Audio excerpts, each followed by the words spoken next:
সাহাবাদেরকে বলতেছেন কোন দিন আজরাইল আসবে জানা নাই, আমি কবে দুনিয়া থেকে চলে যাব জানা নাই, আমার কাছে কারো কোনো হক থাকলে বলো আমি আদায় করে দেই।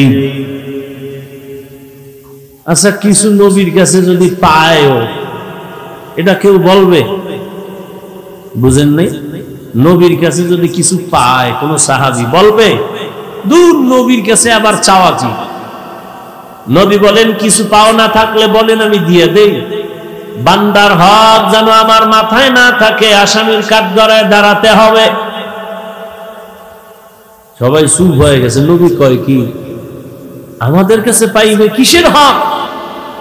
কিন্তু না, একজন সাহাবী দাঁড়ায় গেছে, দাঁড়ায় বলেন ইয়া রাসূলুল্লাহ, আপনি আমার একদিন একটা চর মারছিলেন হালকা ভাবে, এমনি। সাহাবায়ে কেরাম তো গরম হয়ে গেছে ভিতরে ভিতরে, কিন্তু কিছু বলে না, বেয়াদবি হবে। এত বড় দুঃসাহস কেন দাঁড়াইলো? নবী বুঝছেন, বুঝা এই কেউ কথা বলবা না, সাহাবীরে রাস্তা করে দেও, হক আদায় করার জন্য আমার কাছে আসবে। সাহাবী এক কদম দুই কদম করে নবীর সামনে আগাইয়া, সামনে গিয়া কয় ইয়া রাসূলুল্লাহ, আপনি যখন আমারে চর মারছিলেন আমার শরীরে কোনো কাপড় ছিল না, জামা ছিল না। নবী কইতেন তো আমার জামাটাও খোলা লাগে। নবী এই কথা বইলা যখন হাত দুইটা দিয়া পিছের জামাটা উঠাইছেন খুলবে, সাহাবী একটা দৌড় দিয়ে পিছনে চলে গেছে। পেছনে যায় একটা দৌড় দিয়া নবীর গর্দানের নিচে মোহরে নবুয়ত পেছন থেকে আইসা ওখানে চুমা দিছে। চুমা দিয়েই নবীর কদমে পড়ে বলেন ইয়া রাসূলুল্লাহ মাফ করে দেন, বেয়াদবি না জানি হয়ে গেল। নবী বলেন সাহাবী এই কামটা করার জন্য তো বাহানা করছো তুমি, আমার মোহরে নবুয়তে চুমা দিছো, না জানি জান্নাত ওয়াজিব করে ফেলেছো। মায়ার নবীর আদর্শ কত সুন্দর, রহমতের নবীর আদর্শ। ইহুদি হাতের মধ্যে তরবারি নিছে, কেউ নাই, নবী সামনে দাঁড়ানো। ইহুদি কয় আব্দুল্লাহর ছেলে, এখন তো কেউ নাই, তুমি আর আমি, তরবারি আমার হাতে দেখছো? কয় দেখছি। ইহুদি কয় এখন যদি তোমার পাল্লার উপরে তরবারি মারি কে ফিরাবে? নবী বলেন আমার আল্লাহ ফিরাবেন।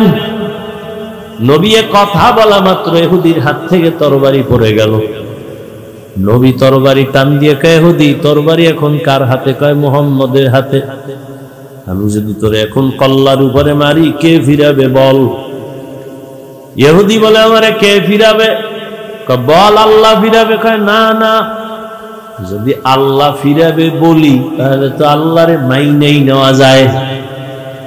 বলে বল আল্লাহ ফিরাবে। কয় বলবো না।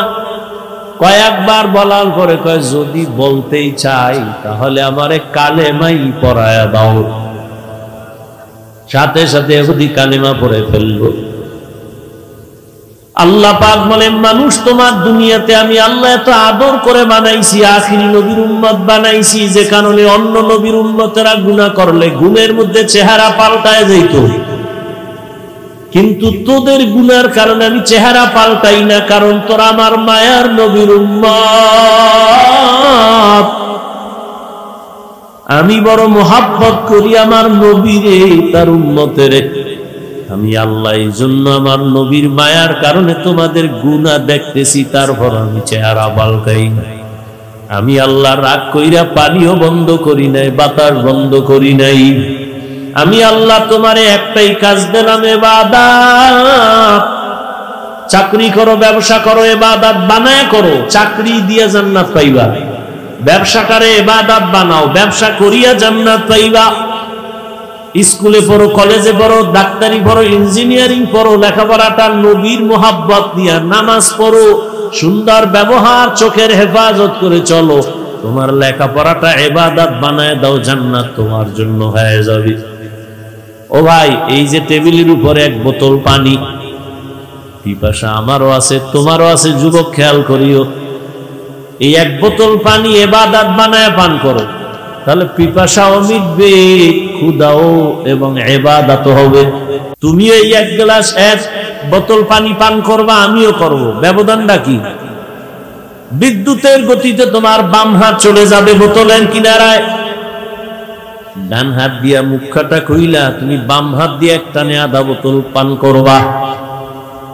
আমি যখন পান করব ভুলেও বাম হাত যাবে না, ডান হাত চলে যাবে।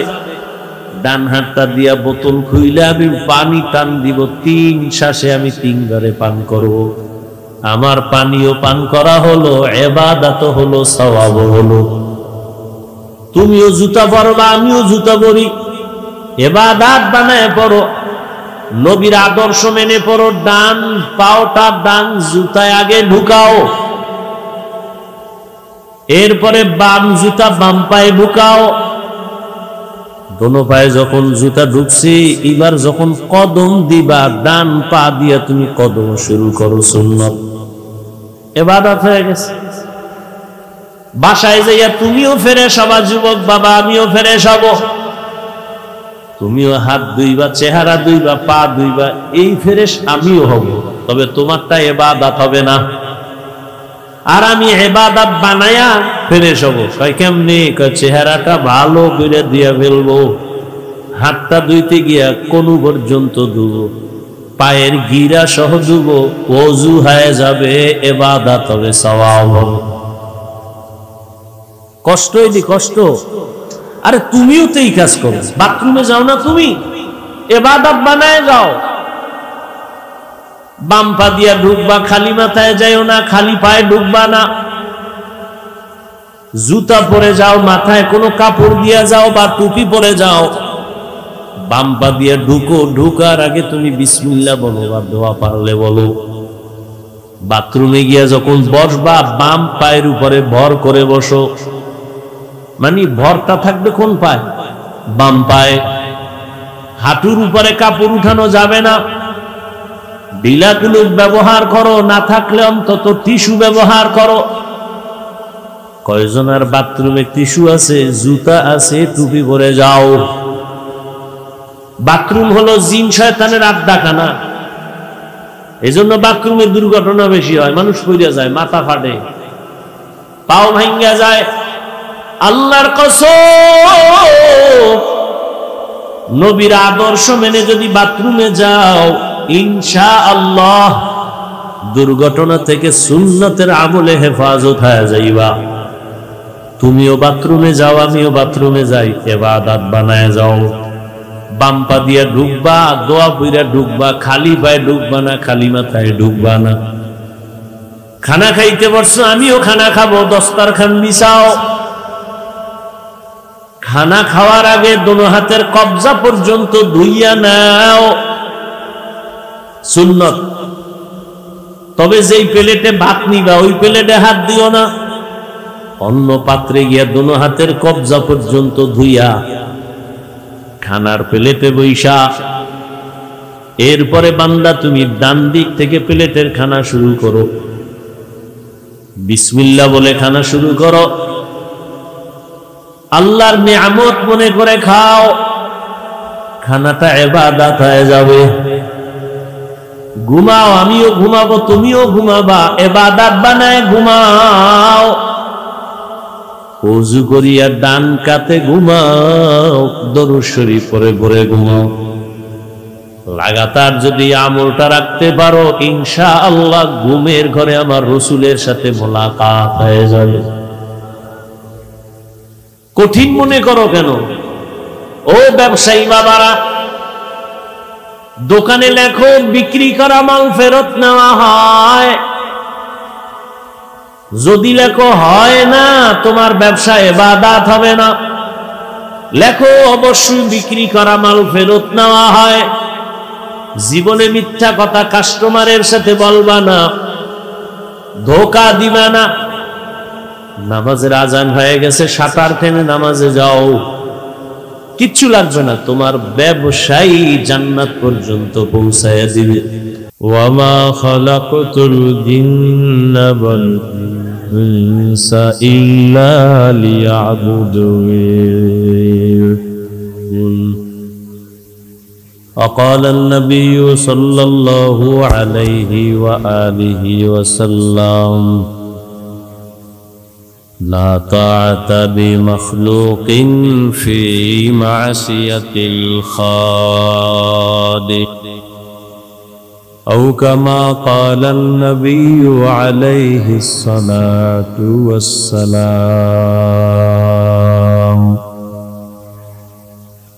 صدق الله مولانا العظيم، صدق رسوله النبي الأمي الكريم،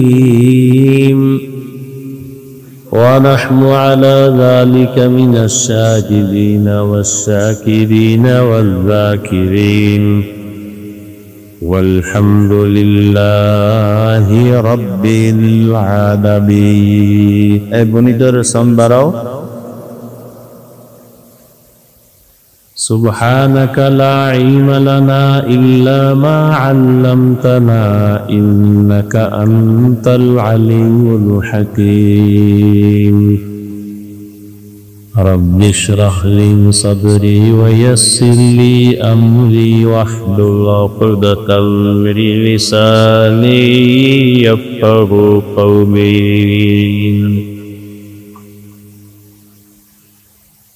दीन की सूरज डूब रही है हम लोगों की सामने,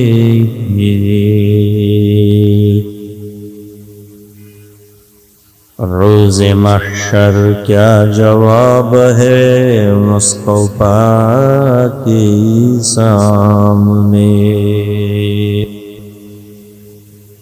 मुहम्मद ने आकर कुफर को मिटाया,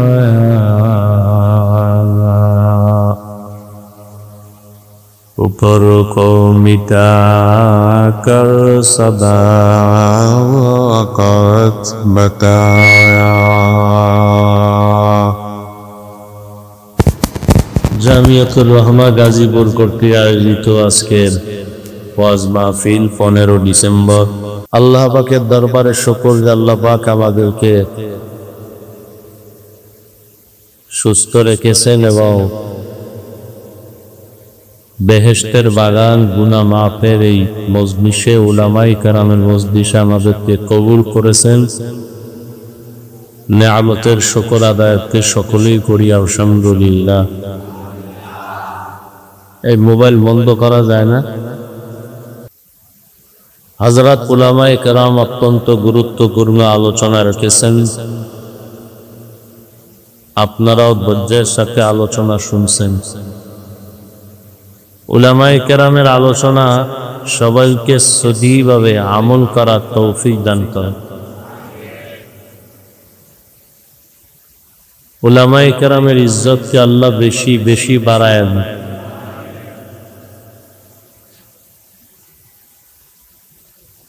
যারা বিভিন্নভাবে ষড়যন্ত্র করে উলামায়ে কেরামের ইজ্জতকে ছোট করার জন্য আল্লাহ তাদের হেদায়েত দান করেন। আলোচনা অনেক হয়েছে আলহামদুলিল্লাহ। শুধুমাত্র মুক্তাসার 2-4টা কথা বলে দোয়া করব, সেই নিয়তেই কোরআনে হাকিমের এক আয়াত, রাসূলের একটি হাদিস পড়েছি। ইখলাস ও রুহানিয়াতের সমন্বয়, সহি নিয়তে, সহি তরিকায়, সহি কিছু প্রকার বলার মতো, শুনবার মতো আমাকে আপনাদের সকলকে আল্লাহ তৌফিক দান করেন। ওমা খালাকতুল জিন্না ওয়াল ইনসা ইল্লা লিয়াবুদুন। আল্লাহ বলেন, মানুষ আর জিন আমি আল্লাহ সৃষ্টি করি নাই, হ্যাঁ করেছি একমাত্র ইবাদতের জন্য। নবীজি বলেন, লা তাআতা লি মাখলুকিন ফি মাসিয়াতিল খালিক। আল্লাহকে অসন্তুষ্ট করে পৃথিবীর ভিন্ন কারো আদেশ নিষেধ গ্রহণ করা, মেনে নেওয়া হারাম। আল্লাহকে বেজার করে পীরের কথা মানা, নেতার কথা মানা, নেত্রীর কথা গ্রহণ করা, মা বাবার কথা, শিক্ষকের কথা সব হারাম। এক কথায় দুনিয়ার সকলকেই বেজার করা সম্ভব, কিন্তু আল্লাহকে বেজার করা সম্ভব না। আমরা করি, অর্থাৎ যে যাকে বেজার করা সম্ভব না তাকেই বেজার করি। পর্দা না করলে আল্লাহ বেজার, আত্মীয় স্বজন খুশি। এখন আত্মীয় স্বজনকে খুশি করার নিয়তে পর্দা লঙ্ঘন করে আল্লাহকে বেজার করতেছেন। দাড়ি রাখলে আল্লাহ খুশি, আত্মীয় স্বজন বেজার। আপনি চিন্তা হলো আত্মীয় স্বজন খুশি থাকুক, আল্লাহ বেজার হয় হোক। এবার আল্লাহকে বেজার করে আত্মীয় স্বজনের খুশির জন্য দাড়ি কেটে ফেলেছে। এত বয়ান চলতেছে, কেউ গালি দেয় না, বুঝায় এটা করলে এই লাভ, না করলে ক্ষতি। আপনি নামাজ পড়েন না, পর্দা করেন না, দাড়ি রাখেন না, কেউ গালি দেয়? তাবলিগলারা বা কোনো আলেম ওলামারা গালি দিছে? দেয় না, বুঝাইছে দাড়ি রাখলে কি লাভ, না রাখলে কি ক্ষতি। কিন্তু এখানে দুঃখ হলেই যে উল্টা, যে নামাজ পড়ে না, দাড়ি রাখে না, টুপি পরে না, সে উল্টা প্রশ্ন করে দাড়ি না রাখলে অসুবিধা কি, টুপি না পরলে অসুবিধা কি, নামাজ না পড়লে অসুবিধা কি? অথচ মুসলমান হিসাবে কি উচিত ছিল? দিলটা নরম রাখবে, কোনো একজন আল্লাহর ভালো বান্দা পেলে দোয়া চাই, যে আমি দাঁড়িয়ে রাখতে পারি না, দোয়া চাই, চেষ্টা করো। নামাজ পড়তে পারি না, দোয়া চাই, চেষ্টা করো। কিন্তু উল্টো প্রশ্ন করে না রাখলে অসুবিধা কি? এর মতো গাদ্দার, কুলাঙ্গার আর বেয়াদব দুনিয়াতে আর কেউ হতে পারে। যারা এই প্রশ্ন করে এরা চূড়ান্ত বেয়াদব, এরা চূড়ান্ত কুলাঙ্গা। মানুষত্ব বোধ বলতে এদের মধ্যে কিচ্ছু নাই। আল্লাহ এদের হেদায়াত দান করেন। কত বড় দুঃসাহস তার! প্রশ্নটা কাকে বলবে? দাড়ি রাখার আদেশ কি আমার? পর্দা করার আদেশ কি আমার? কোন পীরের, তাবলিগলাদের? না রাখলে অসুবিধা কি? প্রশ্নটা আল্লাহ কইছে দাড়ি রাখ, নবীর মাধ্যমে, নবীকে এটা কর। বলার পরে প্রশ্ন করা, এটা না করলে অসুবিধা কি? এটা বেয়াদবি না? আল্লাহর সাথে বেয়াদবি, এটা কত মারাত্মক। রসুলের সাথে বেয়াদবি কত মারাত্মক। এই প্রশ্ন অন্তরে কে ঢুকাইবে? এত বড় দুঃসাহসটা কিভাবে হলো? জানি না কপালে হেদায়াত আছে কিনা। দোয়া করি আল্লাহ হেদায়াত দান করেন। তো আয়াতের মধ্যে আল্লাহ বলেন, আমি মানুষ আর জিন বানানোর একটাই কারণ ইবাদত। দুনিয়াতে মানুষ আর জিন এর কাজ একটাই, দুই কাজ নাই। কয় কাজ?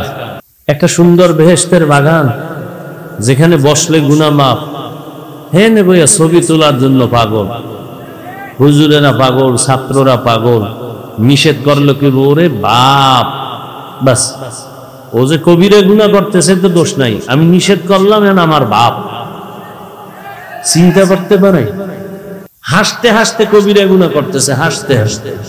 গুনাই মনে করে না, গুনাহকে গুনাই মনে করে না। বড় আফসোস, আল্লাহ কষ্ট করে নিয়ে আসছে বেহেশতের বাগানে। কেন? এখানে 2 ঘন্টা মোবাইল হাতে না নিলে গুনাহ হবে। তো এখানে মোবাইলটা হাতে নিতে হবে কেন? কি কাম কি? এই প্যান্ডেলে মোবাইলের তো কোনো কাজ নাই। আপনি মনে করতেছেন কাজ, মূলত এটা আকাম, এটা কাম না, এটা গুনাহ। পণ্ডিতি কম করেন, পণ্ডিতি কইরা বাড়িঘর থুইয়া ওই জঙ্গলে এখন পালাই আছে, দেন পণ্ডিতি ছাড়েন। বহুত মাস্তানি আর চালাকি করছেন, হুজুরদের থেকে বেশি বুঝার চেষ্টা করেন। বেশি বুঝলে মরার আগে মরবেন। এখানে মোবাইল কেন? আপনি আমার যুক্তি দিবেন, আপনার থেকে আমি কম যুক্তি জানি। কেন মোবাইল? কি মোবাইলের কাম কি? সরকারের কোনো প্রয়োজন ছাড়া, মদিনার অর্ডার ছাড়া ছবি তোলা সব সময় কবিরা গুনাহ, হারাম। দুনিয়ার কোনো মুফতির বাবার ক্ষমতা নেই এটাকে জায়েজ বলা। আপনি আমাকে প্রশ্ন করবেন, খুব বুদ্ধি লয়ে বলছেন তো, যে সামনে মিডিয়া লাগো তো কিছু কম না, খুব এলেম লয়ে বলছেন। ওরা রেকর্ড করবে পিওর ভাবে, সকালবেলা ওদের থেকে আপনি নিয়ে শুনবেন। এটা আপনার উপকারের জন্য বলছে, আকাম করতে হয় না। আর যদি ওরা আলেমুল আমাদের ইজ্জত নষ্ট করার কিছু করে, এত প্রত্যেক বয়ানই বদদোয়া করি যে ওলামায়ে কেরামের বিরোধিতা যারা করে আল্লাহ ওদেরকে হেদায়েত দাও, না হয় ধ্বংস করে দাও। এত প্রত্যেক বয়ানে বলি, আল্লাহ হেদায়েত দান করে। কোন দুনিয়ায় আসলাম, কিচ্ছু ভালো লাগে, একটা সেকেন্ড যায় না গুনাহ ছাড়া। ছাত্রের হাতে মোবাইল, হুজুরের হাতে মোবাইল, আপনাদের কি বলবি, ইমাম সাহেবের হাতে মোবাইল, মুসল্লিদের হাতে মোবাইল, বক্তার হাতে মোবাইল, শ্রোতাদের হাতে মোবাইল। মানে নামাজে দাঁড়াইয়াও মনে হইতেছে আমি মোবাইল নিয়েই মোরাকাবায় আছি। মোবাইলে কি দেখছি, ওই ফিকির মোবাইল নিয়ে সারা রাত মোবাইল, সারাটা রাত মোবাইল। কেউ আপনি রাত্রে ঘুমান না, কথা পায় না, মানে ভাব ধরছে মনে হয় সারা রাত তাহাজ্জুদ করছে। এই জন্য রসুল ১৫০০ বছর আগে বলে গেছেন, আলেমদের মধ্যে দুই দল, এক দল খারাপ, চূড়ান্ত খারাপ। ওরা ওই যে পায় না, বিরিয়ানি খারাপ হইলে পান ভাত পচলে খাওয়া যায়, বিরিয়ানি পচলে কোনো সুযোগ নেই। আলেম হইল বিরিয়ানির থেকেও দামি, এটি যদি নষ্টামি করে এটি কোনো কামে লাগে না। আল্লাহ হেদায়াত দান করুন। ওই শুক্রবার, প্রত্যেক মাসের দ্বিতীয় শুক্রবার ঢাকাতে যে মাদ্রাসায় আছি ওখানে ইসলাহি ইজতেমা হয়। তো মাগরিবের পরে সবাই যায়, সাধারণ মানুষ বয়ান করি। এশার নামাজের পরে শুধু ওলামায়ে কেরামদের নিয়ে বসি। এই গত শুক্রবার ওলামায়ে কেরামদের মজলিসে বললাম যে এই জাতি আর নবী পাবে না, এটা বুঝেননি। আবু বকর, ওমর, ওসমান পাবে না। এই জাতি শুধু ইসলাম শিখবে ওলামায়ে কেরামদের দেখে। আপনার আমার আমল যদি দুর্বল হয়, অহংকারী হয়, কিবির থাকে, হাসাদ থাকে, তাহলে আমার থেকে উম্মত কি শিখবে? আমি বাবা সন্তানের জন্য আদর্শ, আমি স্বামী স্ত্রীর জন্য আদর্শ, আমি শিক্ষক ছাত্রের জন্য আদর্শ, আমি ইমাম মুসল্লিদের জন্য আদর্শ, আমি আলেম উম্মতের আদর্শ। আমি হাঁটতেছি, উম্মত আমাকে খেয়াল করতেছে। আমি শিক্ষক হয়ে হাঁটতেছি, ছাত্র খেয়াল করতেছে হুজুরে কেমনে হাঁটে, কেমনে পানি পান করে। আমি বাবা হয়ে হাঁটতেছি, সন্তান আমাকে ফলো করতেছে, বাবা কেমনে পানি পান করে, কেমনে জুতা পরে। আছে আমাদের কোনো চিন্তা? সর্বাঙ্গে ঘা ঔষধ দিব কোথা? বয়ান করে যাচ্ছি, এই এতটুকুই। বাস্তবায়নের চিন্তা আমার মধ্যেও নেই, আপনার মধ্যেও নেই। আপনি বয়ান শোনার পরে ফলাফল কি বের করলেন? যে আজকে কয় মিনিট বয়ান হইল আর কণ্ঠ বাজাইলো কয় মিনিট, এই হলো আপনার ফল। যদি কম হয় তা আপনি রেজাল্ট দিয়ে দিলেন আজকে সুন্দর হয় নাই। আর আপনি যে সারাটা দিনের এক বেলার নামাজ পড়লেন না, আপনার নিয়ে একবারও ভাবলেন যে আমি যে রাতে ঘুমায় যাব, আল্লাহ যদি না উঠায় সকালে আর আমার বাবাই উঠাইতে পারবে না। একবারও ভাবলেন না নিজের নিয়ে? ওয়ামা খালাকতুল জিন্না ওয়াল ইনসা ইল্লা লিয়াবুদুন। প্রত্যেকটা জিনিসের একটা নির্দিষ্ট গতি থাকে, বয়ান করা, বয়ান শোনার একটা গতি থাকে। গতি হারায় গেলে আর চাইলেও হয় না। আর আমি এমনিই তো বলি, আর আমার কথা না, পটিয়া মাদ্রাসার বাণী, প্রতিষ্ঠাতা, ওলিয়ে কামেল, কুতুবুল আলম, জবরদস্ত একজন আলেম এবং বুজুর্গ মুফতি আজিজুল হক রহমতুল্লাহ আলাইহি, তিনি বলছেন যে বক্তার এলেম আমল দিয়া ওয়াজ হয় না, বক্তার বয়ান বের হয় শ্রোতাদের অন্তরের আকর্ষণ আর মহব্বতের উপরে নির্ভর করে। তখন আপনাদেরও মন জোর করে আছেন, এই টাইম তো বিদায় নেওয়ার টাইম, আমিও আছি জোর করে। সাগর পানি দিয়ে আইছি, 1.5 ঘন্টা ঘুমাইছি। একটা মানুষের জীবনের সব থেকে সুস্থতার মূল ঔষধ ঘুম, এবং সে ঘুমটা রাতের ঘুম, এবং রাতের ঘুমের মধ্যভাগের ঘুম, প্রথম অংশের ঘুমও না, শেষ রাতের ঘুমও না। আল্লাহ বলেন আমি মানুষ জিন বানাবার একটাই কারণ ইবাদত। মানুষের জীবনে কোনো কাজ নাই, কাজ একটা, কি? ইবাদত। মানুষ মনে করে ইবাদত কি? মসজিদ, মাদ্রাসা আর ওয়াজ মাহফিল। না, মানুষের জীবনের শুরু থেকে শেষ পর্যন্ত প্রত্যেকটা কাজ ইবাদত। যা করবেন ইবাদত, ঘুমাবেন ইবাদত, হাসবেন ইবাদত, কান্না করবেন তাও ইবাদত। তবে মন গড়া না, দুইটা জিনিস ফলো করে, এক আল্লাহ পাকের খুশি, দুই রসুলের আদর্শ। নবীজির আদর্শ নিয়ে আপনি হাসেন, ইবাদত হবে, সওয়াব হবে। নবীজির আদর্শ মতে আপনি কান্না করেন, সওয়াব হবে। নবীর আদর্শ ঠিক রেখে ব্যবসা করেন, সওয়াব, ইবাদত। নবীর আদর্শ ঠিক রেখে চাকুরি করেন, সওয়াব, ইবাদত। নবীর আদর্শ ঠিক রেখে আপনি স্কুলে পড়েন, কলেজে পড়েন, ইবাদত। ডাক্তার হন, ইবাদত। ইঞ্জিনিয়ার হন, ইবাদত। নবীর আদর্শ মেনে আপনি বাথরুমে যাবেন, ইবাদত। আর নবীর আদর্শ বাদ দিয়া নামাজ পড়লেও ইবাদত হবে না। নামাজে যদি নবীর আদর্শ না থাকে, নামাজ হবে না। ধরেন একজনে মাগরিবের নামাজে দাঁড়াইছে, কয় রাকাত? ফরজ। তো 3 রাকাতে গিয়া চিন্তা করে বেজোর হইরা লাভ কি? আল্লাহরে আরো 2 সেজদা বাড়াইয়া জোর বানাই, তো 4 রাকাত পড়ে ফেলাই। আল্লাহ খুশি হবেন না? কেন? নবীজির আদর্শে এই নিয়ম নাই। আল্লাহ কয় তোর 1 রাকাত বাদ না, পুরাটাই নতুন করে দাঁড়ায় কানে ধর, কানে ধইরা তওবা কর, আর নতুন ভাবে নিয়ত কর, কানে ধর, নতুন করে আবার নামাজ পড়। একজনে রোজার মাসে রোজা রাখা শুরু করে আবেগ বাইরে গেছে। আল্লাহ যদি পুরো বছরটা দিয়ে লাইতো ভালোই লাগে, যেহেতু দেয় নাই, অন্তত ঈদের দিনটা তো রাখি। ঈদের দিনও রোজা রাখছে, আল্লাহর মহব্বতে হবে। তার অন্তরে কোনো ভেজাল নাই, এরপরও কোনো সওয়াব তো হবে না, উল্টা কি হবে? গুনাহ হবে। তা বুঝেন নবীর আদর্শ কত মূল্য। রাসূলের আদর্শ পৃথিবীর কিয়ামত পর্যন্ত আনেওয়ালা উম্মতের জন্য পারফেক্ট একটা আদর্শ। এখানে আপনারা শিক্ষিত মানুষ, বলেন তো নবীর থেকে আর সুন্দর আদর্শ কারোর মধ্যে আছে? থাকলে বলেন, তাহলে আমি নবীরটা বাদ দিয়া আমি নিব ওই যাত্রা। বলবেন তা? ধরে না, যদি কেউ বলেন যে নবীজি থেকেও আরো ভালো আদর্শ ছিল শেখ মুজিবুর রহমানের আদর্শ, তাহলে আমি সেটা নিব, আমারটা আমি বলতেছি। যদি বলতে পারেন না নবীর আদর্শ থেকে আরো সুন্দর আদর্শ ছিল জিয়াউর রহমানের আদর্শ, তাহলে আমি নবীজিটা বাদ, আমি জিয়াউর রহমানেরটা নিব। বলার মতো পাড়া আছে, সাহস আছে? বড় শেখ মুজিবার জিয়া কেন, এর থেকে বড় আব্রাহাম লিঙ্কন, যার গণতন্ত্র। গণতন্ত্রের জন্য আওয়ামী লীগও মরে, বিএনপি মরে, সব মরে। এটা কুফরি মতবাদ।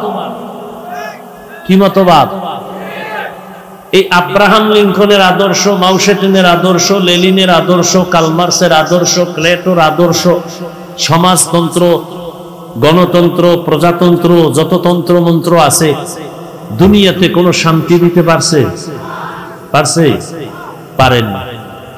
ওরাও জানে মদিনার আদর্শ ছাড়া আর মানুষকে শান্তি দেওয়ার কোনো বিকল্প আদর্শ নাই। মানে না কেন? মানতে গেলে চুরি করতে পারবে না, দুর্নীতি করতে পারবে না, মনের মতো মদ পান করতে পারবে না। এই জন্য ওরা জানে ইসলাম সঠিক মানে না। মাইকে তো বলে ইসলাম শান্তির ধর্ম, নামাজও পড়ে না, এক ওয়াক্ত নামাজও পড়ে না, সে বলে ইসলাম শান্তির ধর্ম। তো রসুলের আদর্শ, আমি বলি এক কথায় জবাব, দুনিয়ার সব আদর্শ নাপাক, রসুলের আদর্শ পাক, বাস এটা সহজ কথা। দুনিয়ার সব আদর্শ নাপাক, নবীজির আদর্শ। প্রশ্ন করবেন দুনিয়াওয়ালাদের আদর্শ নাপাক কেন? আমি বলি তার দেমাগ নাপাক, পুরো মানুষটাই নাপাক। 3 বেলা খাইয়া মদের বোতল, গাঞ্জা, বিড়ি, আরো যত নেশা আছে এগুলো খেলে মেধা ঠিক থাকে। কেমন মেধা বুঝেন? মদের বোতল ভিতরে নেওয়ার পরে বউরে মা বলে, তার কি বুঝেন? তার মেধা সঠিক, তার মেধা নষ্ট। এই সব নেশাখোরের গোষ্ঠী ক্যান্সারে মরে, দেখছেন নি? সবটি ক্যান্সারে মরে। আল্লাহ হেদায়াত দান করে। তাহলে সব আদর্শ মানুষের নাপাক। মদিনার রসুলের আদর্শ কেন পাক? নবী নিজেই পাক। কেমন পাক? আম্মা জান আয়েশা রাদিয়াল্লাহু আনহা বলেন, রহমতের নবীর ঘাম আমি বোতলের মধ্যে ভরে রাখতাম, আর এই নবীর ঘাম বড় বড় বড় বড় অনুষ্ঠানে আতর হিসাবে ব্যবহার করতাম। আমনেরটাও ব্যবহার করার মতো। আমনের পাশে দাঁড়াইলে নামাজ শেষ, এরপর যদি আন বিড়ি ঠেঙ্গে, আর এই শীতের মধ্যে কুলের বলদ যদি তো গোসলও করবে না ঠিক মতো, অজু টুজু তো করে, পোশাক ধোয়ার তো খবরই নেই, এক পোশাক গায়ে দেয় 1 সপ্তাহ। অথচ রসুলের ঘাম এতটাই পরিচ্ছন্ন পবিত্র, আম্মা জান আয়েশা বলেন যে মিশকের থেকে ঘ্রাণ বেশি, মিশকের থেকে ঘ্রাণ বেশি। কেমন নবী একটু চিন্তা করেন তো, কেমন নবী। আম্মা জান আয়েশা বলেন এই নবীর ঘাম আমি বোতলে ভরে রাখতাম। শুধু কি তাই, রহমতের নবী যে জায়গায় কদম রাখতেন ওই জায়গা থেকে দীর্ঘ বছর পর্যন্ত শুধু ঘেরান আর ঘেরান। নবী রাস্তা দিয়া চলতেছেন, দুপার্শ্বের গাছ নত হইয়া নবীরে সালাম জানায়, গাছ সালাম দেয়। সাহাবায়ে কেরাম পেছনে হাঁটতেছেন, বারবার শুনে কে যেন সালাম জানাইতেছে। নবীজিকে জিজ্ঞাসা করলেন, ইয়া রাসূলুল্লাহ, কোন মানুষ দেখি না, বারবার ডানে বামে থেকে সালামের আওয়াজ আসতেছে, কারা দেয়? রহমতের নবী বলেন, ও সাহাবা, আমি রহমতের নবী আসছি, এই ঘেরানটা জঙ্গলের প্রাণীরা পাইয়া আমারে সালাম জানাইতেছি। জঙ্গলের হরিণ আমার নবীরে সালাম দেয়, সব প্রাণীরা সালাম দেয়। কেমন মায়ার নবী আমার, যেখানে নবী কদম রাখে ওখান থেকে মিশকের ঘ্রাণ। শুধু নবীর শরীর নিয়ে আলোচনা করলে সারা রাত চলে যাবে, শেষ হবে না। মুসলমানের গৌরবান্বিত আদর্শের মডেল আমার নবী, কেমন মায়ার নবী, যেই নবীর 63 বছর হায়াতে কোনদিন একটা মিথ্যা কথা বলেন নাই। তোমরা দুই একটা নেতার নাম কও, মিশা কয় না? আছে?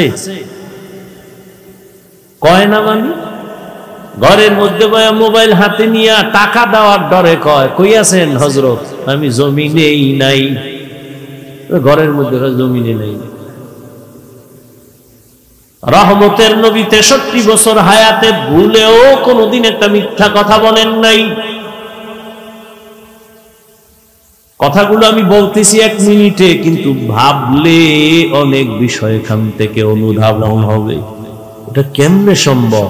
1 দিন 2 দিন 3 দিন রহমতের নবী 63 বছর হায়াতের একটা মিথ্যা বলেন না, এটা কেমনে সম্ভব? রহমতের নবী আমার জীবনে কাউকে একটা গালি দেন নাই, বরং হাজার বিধর্মী আমার নবীরে গালি দিয়েছে। নবী একটা গালির জবাবও কোনোদিন দেন নাই। আপনি পারবেন? আপনারে যদি কেউ কয় তোরে 12টা বাজামু, আপনি রেডি হইছেন তোরে 13টা বাজামু। আপনারে কেউ একটা গালি দিছে, আপনি 10টা দিয়া দিছেন। একজনারে মানুষের সামনে লজ্জা দিয়ে আপনি খুব খুশি, আমি পারি আর কেউ পারে না। রহমতের নবী গালি দিবেন দূরের কথা, নবীর সামনে দাঁড়ায় ইহুদিরা গালি দেয়, নবী একটা জবাব দেন না। আবু বকর পাশে দাঁড়াইয়া পেরেশান, রহমতের নবীরে গালি দেয়, আমি আবু বকর মেনে নিতে পারি না। আবু বকর দাঁড়ায়, নবী বলে বসেন, জবাব দিয়েন না। কিছুক্ষণ পর আবু বকর কন্ট্রোল করতে না পেরে দাঁড়ায়া জবাব দেওয়া শুরু করলেন। নবীজির মনটা বেজার হয়ে গেল। সব যখন ইহুদি গালি দিয়ে চলে গেল, আবু বকর বলেন, ইয়া রাসূলুল্লাহ, যতক্ষণ জবাব দেই না ততক্ষণ আপনার মন ছিল সুন্দর, চেহারা হাসি। আমি যখন আপনার মোহব্বত নিয়ে জবাব দেওয়া শুরু করলাম, আপনি মনে কষ্ট নিলেন, মনে হইল কেন? নবী বলেন, হে আবু বকর, যতক্ষণ আমি চুপ ছিলাম জবাব দেই নাই, তুমিও চুপ ছিলা। আমি দেখতেছিলাম রহমতের ফেরেশতা আল্লাহ পাঠাইছেন ইহুদির জবাব দেওয়ার জন্য। যখন আপনি জবাব দেওয়া শুরু করছেন, ওই রহমতের ফেরেশতা চলে গেছে। অযুবক বাবা, নিজে জুলুম কইরো না। কেউ যদি জুলুম করে আল্লাহর উপরে ছেড়ে দাও, তোমার বিচারটা হবে সামান্য, আল্লাহর বিচার কঠিন।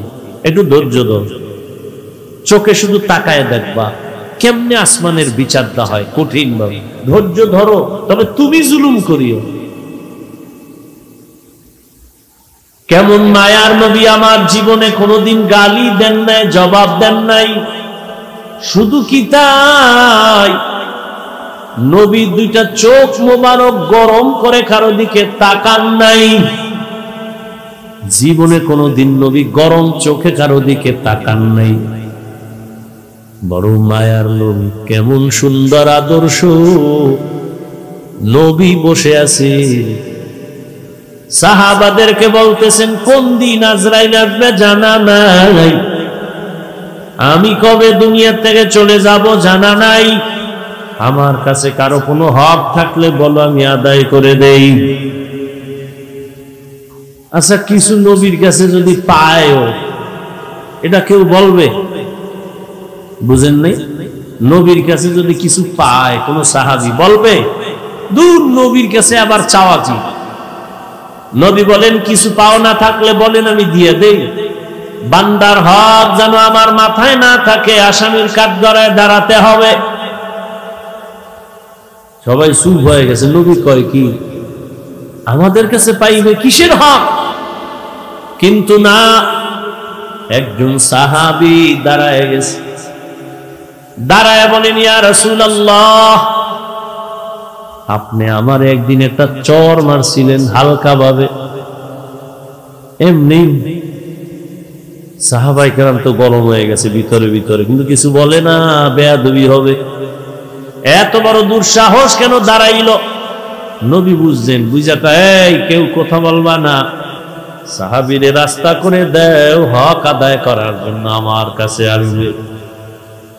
সাহাবী এক কদম দুই কদম করে নবীর সামনে আগাইয়া, সামনে গিয়া কয়, ইয়া রাসূলুল্লাহ, আপনি যখন আমারে চর মারছিলেন, আমার শরীরে কোনো কাপড় ছিল না, জামা ছিল না। নবী কইতেন, তো আমার জামাটাও খোলা লাগে। নবী এই কথা বইলা যখন হাত দুইটা দিয়া পিছের জামাটা উঠাইছেন, খুলবে, সাহাবী একটা দৌড় দিয়ে পিছনে চলে গেছে। পিছনে যায় একটা দৌড় দিয়া নবীর গর্দানের নিচে মোহরে নবুয়ত, পেছন থেকে আইসা ওখানে চুমা দিছে। চুমা দিয়েই নবীর কদমে পড়ে বলেন, ইয়া রাসূলুল্লাহ, মাফ করে দেন, বেয়াদবি না জানি হয়ে গেল। নবী বলেন, সাহাবী, এই কামটা করার জন্য তো বাহানা করছো তুমি, আমার মোহরে নবুয়তে চুমা দিছো, না জানি জান্নাত ওয়াজিব করে ফেলেছো। মায়ার নবীর আদর্শ কত সুন্দর, রহমতের নবীর আদর্শ। ইহুদি হাতের মধ্যে তরবারি নিছে, কেউ নাই, নবী সামনে দাঁড়ানো। ইহুদি কয়, আব্দুল্লাহর ছেলে, এখন তো কেউ নাই, তুমি আর আমি, তরবারি আমার হাতে দেখছো? কয় দেখছি। ইহুদি কয়, এখন যদি তোমার পাল্লার উপরে তরবারি মারি, কে ফিরাবে? নবী বলেন, আমার আল্লাহ ফিরাবেন। নবী কথা বলা মাত্র ইহুদির হাত থেকে তরবারি পড়ে গেল। নবী তরবারি টান দিয়ে কয়, ইহুদি তরবারি এখন কার হাতে? কয় মুহাম্মদের হাতে। আমি যদি তোরে এখন কল্লার উপরে মারি, কে ফিরাবে বল? ইহুদি বলে, আমারে কে ফিরাবে? বল আল্লাহ ফিরাবে। কয় না না, যদি আল্লাহ ফিরাবে বলি, তাহলে তো আল্লাহরে মাইনেই নেওয়া যায়। বলে বল আল্লাহ ফিরাবে। কয় বলবো না। কয়েকবার বলার পরে কয়, যদি বলতেই চাই তাহলে আমারে কালেমাই পড়ায়া দাও। সাথে সাথে ইহুদি কালেমা পড়ে ফেলল।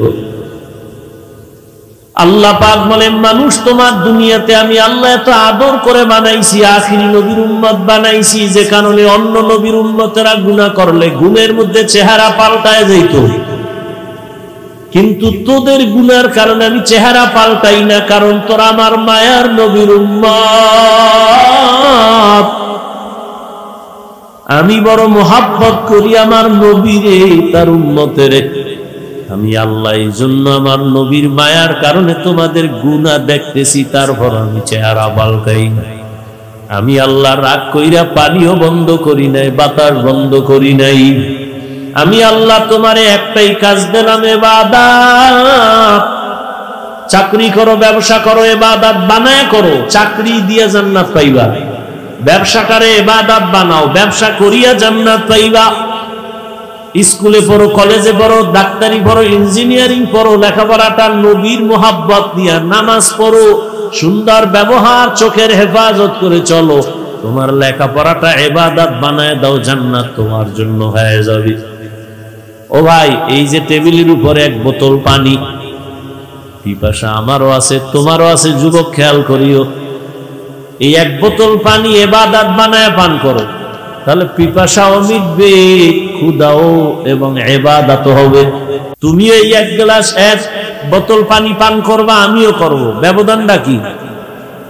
বিদ্যুতের গতিতে তোমার বাম হাত চলে যাবে বোতলের কিনারায়, ডান হাত দিয়া মুখটা খুইলা তুমি বাম হাত দিয়ে একটানে আধা বোতল পান করবা। আমি যখন পান করব, ভুলেও বাম হাত যাবে না, ডান হাত চলে যাবে। ডান হাতটা দিয়া বোতল খুইলে আমি পানি টান দিব, 3 শ্বাসে আমি 3 বারে পান করব। আমার পানিও পান করা হলো, ইবাদত হলো, সওয়াব হলো। তুমিও জুতা পরবা, আমিও জুতা পরি, ইবাদত বানায় পড়ো, নবীর আদর্শ মেনে পড়ো। ডান পাওটা ডান জুতায় আগে ঢুকাও, এরপরে বাম জুতা বাম পায়ে ঢুকাও। দোনো পায়ে যখন জুতা ঢুকছে, এবার যখন কদম দিবা, ডান পা দিয়া তুমি কদম শুরু করো, সুন্নাত।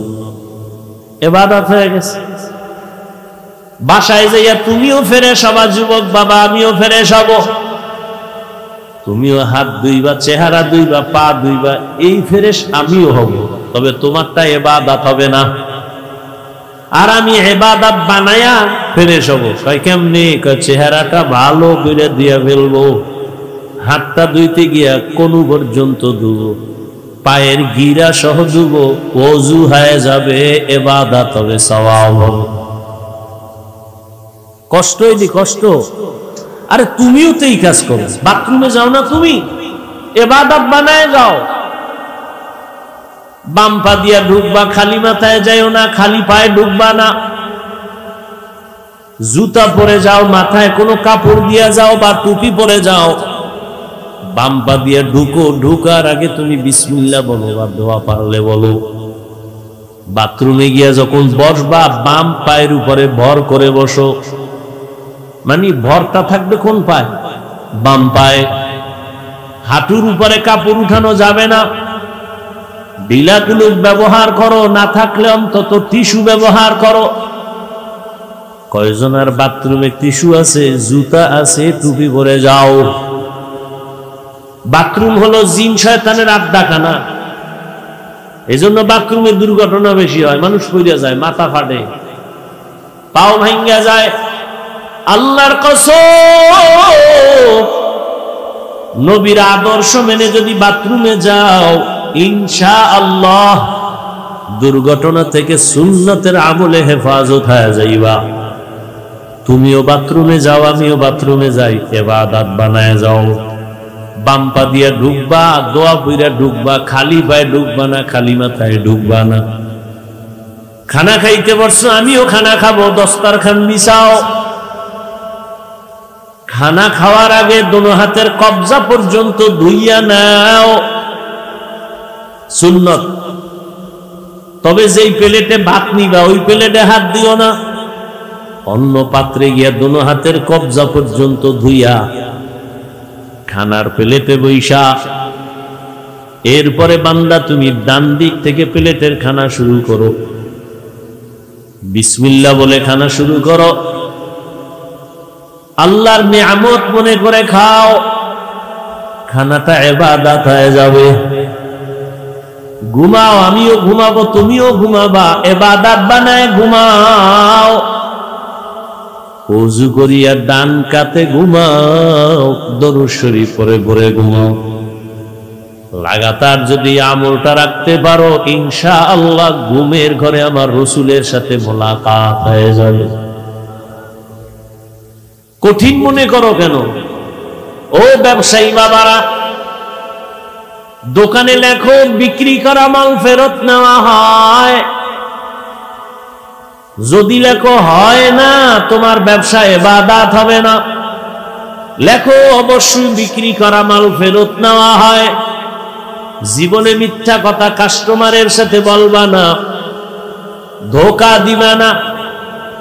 নামাজের আজান হয়ে গেছে, সাঁতার টেনে নামাজে যাও, কিচ্ছু লাগবে না, তোমার ব্যবসায়ী জান্নাত পর্যন্ত পৌঁছায়া দিবে। নবী কয়, এই ব্যবসায়ী, আমি মুহাম্মদের সাথে জান্নাতে থাকবো। আত-তাজিরু সুদুকুল আমিন মা'আন নাবিয়্যিন ওয়াস সিদ্দিকিন ওয়াশ শুহাদা। এবার একটু বাস্তবে ফলাফল দেখি। কি? এবার একটু দেখেন তো, এই ইবাদত বানাইয়া আপনার মতো বান্দা, আমগো মতো হুজুর না, জেনারেল লাইনে থাইকা, এই যুবকেরা বলো, তোমার মতো যুবক নবীজির আদর্শ মানিয়া রাস্তায় চলে, স্কুলে পড়ে, কলেজে পড়ে, নামাজ পড়ে, দাড়িওয়ালা, RAB, police, army, BDR, OC, DC, SP, doctor, professor, engineer, রাস্তার গাড়ির ড্রাইভার, কৃষক, শ্রমিক, জেলে, 5 ওয়াক্ত নামাজ পড়ে জেনারেল লাইনের সন্তান। সত্য কথা বলো, আসেনি? তোমার জুমনার জীবনে কোনো অজের দরকার নাই। বালিশে মাথা লাগায় শুধু একটা প্রশ্ন নিজের করিও, এই কপাল পরা, তুই কার অভিশাপ লয়ে দুনিয়ায় জন্ম নিছো? তোর মতো সন্তানটা জেনারেল লাইনে থাইকা যদি রাস্তায় গাড়ি চালায়, নামাজ পড়ে, তুই পারো না কেন? তোমার মতো যুবক চাকরি করে, নামাজ পড়ে, দাড়িওয়ালা, তুমি কেন পারো না? তোমার মতো যুবক ব্যবসা করে, নামাজ পড়ে, তুমি কেন পারো না রে বাবা? কার অভিশাপ তোমার কপালে লাগলো বলো? ঢাকা কলেজে যাও না, বহু ছাত্র পাগড়ি মাথায়, 24 ঘন্টা লম্বা দাড়ি, 5 ওয়াক্ত নামাজি, পেছন দিক দিয়ে তাকাইলে মনে হয় যেন মসজিদের কোনো খতিব, অথচ জীবনে মাদ্রাসায় পড়ে নাই। কিউ, তোমার এমন রং লাগছে কেন? বলে, উলামাদের সাথে মুহাব্বতের রং লাগাইছি। এই জন্য এখনো সময় আছে, তওবা করে নাও আল্লাহর কাছে। আর এই যুবক বাবা, আর কত? মনে একটু শখ আছে না, নাচ গানে জানি কত সুন্দর মজা, তো সব মিটাইছো, এবার ফের আমারও তো মন দৌড়ায়, নাচ গান জানি কি মজা, কিন্তু আমি তো শখ মিটাইতে পারি নাই। বরং তোমারে পাও ধরে বলি, তুমি ফিরে যাও। আর কত কত রাত মোবাইলে গুনাহ করার পরে তোর মনের শখ মিটবে, তারপরে তওবা করবি বল? আর কত মাইয়ার চরিত্র নষ্ট করার পরে তোর মনের আশা মিটবে, তারপরে তওবা করবি বল? কার পেছনে ঘুরিয়া দাড়ি কাটছো? কার পেছনে কি পাওয়ার আশায় নামাজ ছেড়ে দিছো? যার পিছনে দৌড়াইতেছো রে বাবা, ও তোর জানের দুশ্মন। স্বার্থে যদি আঘাত লাগে দল থেকে নাম কাটবে না, কল্লা কেটে দিবে লেখা রাখ। কিন্তু এই দুনিয়ায় তোর কলিজার আপন উলামায়ে কেরাম, উলামায়ে কেরাম কিছু চায় না, শুধু দিতে চায়, দিতে চায়, চোখের পানি দেয়, বিনয়ী দেয়, ব্যবহার দেয়, কিছুই চায় না। সরকারি চাকরি করে, বেসরকারি চাকরি করে, 8 ঘন্টা ডিউটি, 20,000 টাকা বেতন, আবার এমনি এমনি কত কিছুই তা পায়। আর একজন আলেম ইমামতি করে 24 ঘন্টা রিমান্ডে থাকে, বেতন 5-7 হাজার 10 হাজার, তাও ঠিক মতো মাস শেষ দেয় না। কোনদিন ইমাম বরদোয়া করে নাই, কারো সাথে খারাপ আচরণ করে নাই। ছাত্র জনতার বৈষম্য বিরোধী আন্দোলন সফলতার চাঁদ উঠে নাই যতক্ষণ পর্যন্ত আলেম আর ছাত্র ময়দানে নামে নাই। ওলামায়ে কেরাম ক্ষমতার জন্য আন্দোলন করে নাই, বলে নাই উপদেষ্টারা না মানবু বসা, বলছে? বলে নাই, বলছে না আমরা ছাত্রদের ময়দানে নামছি একটাই কারণ, জুলুম সহ্য করা হবে না। উপদেষ্টা যে হও, কিন্তু জুলুম করলে আবার আন্দোলন হবে, জালেমকে কোনো সুযোগ দেওয়া হবে না। ওলামায়ে কেরাম এই জাতির জন্য বন্ধু। এই জাতি কি নিয়ে ওলামায়ে কেরাম যেই মেধাটা খাটায়, কেউ খাটায় না, সবাই খাটায় তার চেয়ার ঠিক রাখার জন্য, দল ঠিক রাখার জন্য। আর ওলামায়ে কেরামের চেয়ারের চিন্তা নাই। ইমামতি থাক আর না থাক আলহামদুলিল্লাহ, বয়ান হোক না হোক আলহামদুলিল্লাহ, কিন্তু মুমিন বান্দা এ জাতিকে ক্ষতির মুখে ঠেলে দেওয়া যাবে না। জীবন বাজির এই ময়দানে তাবলীগওয়ালারা পাও ধরে দুইরা বুঝায়, পীর মাশায়েখরা বুঝায়, ওলামায়ে কেরাম বুঝায়, জুমার খতিবরা বুঝায়, নামাজ পড়ো, পর্দা করো, হালাল খাও, মা বাবার দোয়া নিয়ে চলো, বেয়াদবি করে বরদোয়া নিও না, শিক্ষকের দোয়া নিয়ে চলো, বেয়াদবি করিও না, ওলামায়ে কেরামের দোয়া নিয়ে চলো, বেয়াদবি করবা না। মা বাবার যদি বরদোয়া লেগেই যায় জীবনটা পঙ্গু হয়ে যাবে। শিক্ষকের বরদোয়া যদি লেগে যায় শিক্ষার জগৎ থেকে তুমি হারিয়ে ফেলবা। আলেমের বরদোয়া যদি লেগে যায় জীবনটা তোমার নষ্ট হয়ে যাবে, চরিত্র আর কোনোদিন ভালো হবে না। এখনো সময় আছে, লাইনে ফিরিয়ে আসো।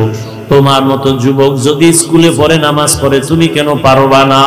ও পর্দার আড়ালের মা বোনেরা, আপনার মতো কত মা এখনো আছে নামাজ ছাড়ে না, বেপরদায় চলে না, মোবাইলে চরিত্র নষ্ট করে না, স্বামীর মাল হেফাজত করে, সন্তানগুলো আদর্শওয়ালা বানানোর চেষ্টা করে।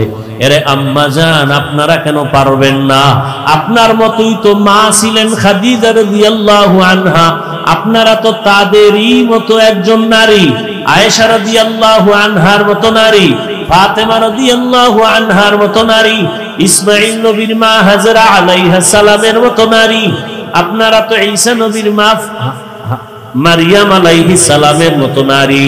আপনারা তো বেঈমান একজন দুনিয়ার আল্লাহর দুশমন ফেরাউন, এর স্ত্রীর নাম জানেননি? আসিয়া। এত বড় বেঈমানের ঘরের ফেরাউনের স্ত্রী আসিয়া আল্লাহর এত পেয়ারা। নবী বলেন কিয়ামতের দিন জান্নাতে আমি মুহাম্মদের সাথে আসিয়ার বিয়া হয়ে যাবে। এরে পর্দার আড়ালের আম্মা জানেরা, আপনার স্বামী তো ফেরাউনের মতো খারাপ না। আপনি চাইলে তো স্বামীর নামাজের দাওয়াত দিতেন, নামাজ পড়িয়া দোয়া করতেন, আর বুঝাইতেন স্বামী জীবনে খাইয়া থাকি না খাইয়া থাকি একটা দাবি আমার, কোনদিন হারাম টাকা ঘরে আনবা না, হারাম মাল খাইয়া রক্ত না পাক করবো না। মা যদি বুঝাইতেন, কোন স্বামী হারাম টাকার মাল ঘরে নিতে পারত না। সন্তানেরও হারাম খাওয়াবো না, রক্ত না পাক করবো না। এখনো সময় আছে, তওবা করেন। একটা আদর্শ সন্তানের মা হইয়া কবরে যান, ডাক্তার বানাবেন, তবে বেয়াদব যেন না হয়। ইঞ্জিনিয়ার বানাবেন, তবে বেয়াদব যেন না হয়, সন্তান যেন কারো সাথে খারাপ আচরণ না করে, মা বাবার বরদোয়া না নেয়, শিক্ষকের সাথে বেয়াদবি করে বরদোয়া না নেয়, ওলামায়ে কেরামের দোয়া নিয়ে নবীর তরিকা মেনে চলতে পারে। এজন্য আপনি মায়ের মেহনত আর দোয়া ছাড়া সম্ভব হবে না। ও যুবক বাবারা, এখনো সময় আছে, তওবা করো। কয়দিন আর হায়াত বাকি আছে জানা নাই। কত তাজা তাজা যুবকের প্রাণ চলে গেল, ছাত্র জনতার আন্দোলনে কত প্রাণ চলে গেল, করোনায় কত প্রাণ চলে গেল। এখনো সময় আছে, তওবা করো। হেদায়াত আল্লাহ না দিলে কারো বয়ান হেদায়াত দিতে পারবে না। যদি নিয়ত করতে পারো, স্কুলে পড়ি, কলেজে পড়ি, চাকরি করি, ব্যবসা করি, আর নামাজ ছাড়বো না, দাড়ি কাটবো না, বেপরদায় চলবো না, মা বাবার সাথে বেয়াদবি করবো না, ওস্তাদের দোয়া নিয়া, ওলামায়ে কেরামের পরামর্শ নিয়ে নবীর তরিকায় চলবো। তওবা করার নিয়ত যদি থাকে, দুটো হাত আল্লাহকে দেখায় দাও। আয় আল্লাহ, হাতগুলো কবুল করে নেন, তওবা কবুল করে নেন, তওবার উপরে মজবুত হইয়া চলার তৌফিক দান করেন, আমিন।